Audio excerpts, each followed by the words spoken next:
Hi, it's Peter from Kaffeine here again, and welcome back to another episode of what it's like inside the mind of a coffee shop owner. And this one I want to talk about planning, the planning that you do before you open the coffee shop, because as we all know, if you fail to plan, you may as well plan to fail. Now, you could probably say about me that I like printing stuff off and I like keeping stuff, and that's pretty much true. You may remember that I said that there was one stage in around 2008, my wife said to me, can you just stop talking about it and just go out and do it? And so that's when that process started. So for me, it was about obviously writing a business plan. And for me, that's the most important thing that I did, was write that plan out and have that. For one reason, I needed to go to a bank and I needed to be able to tell them and say to them, hey, I need some money. So they needed to see this on a written piece of paper. I needed to be able to go to my friends, I needed to be able to go to my family, I needed to be able to show them what I wanted to do through this business plan. But most importantly, I wanted to be able to put all my ideas and my thoughts down on paper. And even more importantly for the bank, of course, was to be able to forecast out whether you're going to make any money.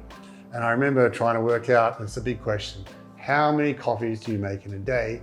And then of course, how much money do you make in a day? And I'm going to get back to that in a moment.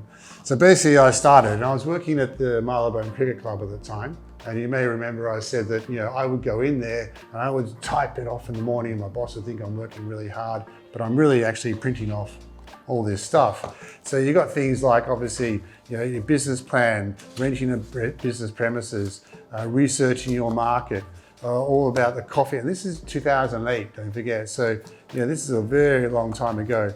I end up with all the things about the leases as well. I've still got all this information here. And I can look back on that now, and actually it was quite an inspiration during the pandemic to read back all over this and go, holy shit, there's a lot of work that I've gone into this business, isn't it? There's no way I'm going to give this up after all the work that I've done.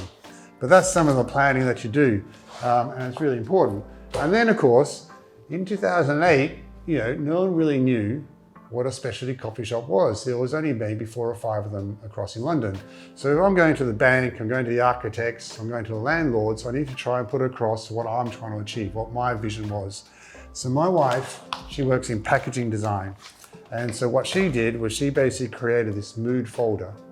And it's pictures in here of coffee shops that were in Melbourne and also in Sydney. And in 2008, 2009, if you said, I'm going to open a coffee shop, most people thought it's maybe a greasy spoon or a cafe. That's not what we wanted to do.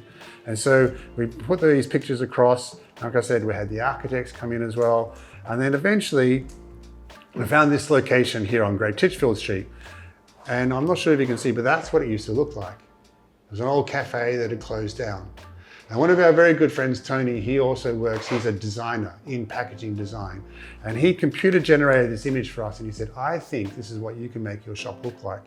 And this is what he presented to us. Kaffeine. Predicted in 2008, opened in 2009.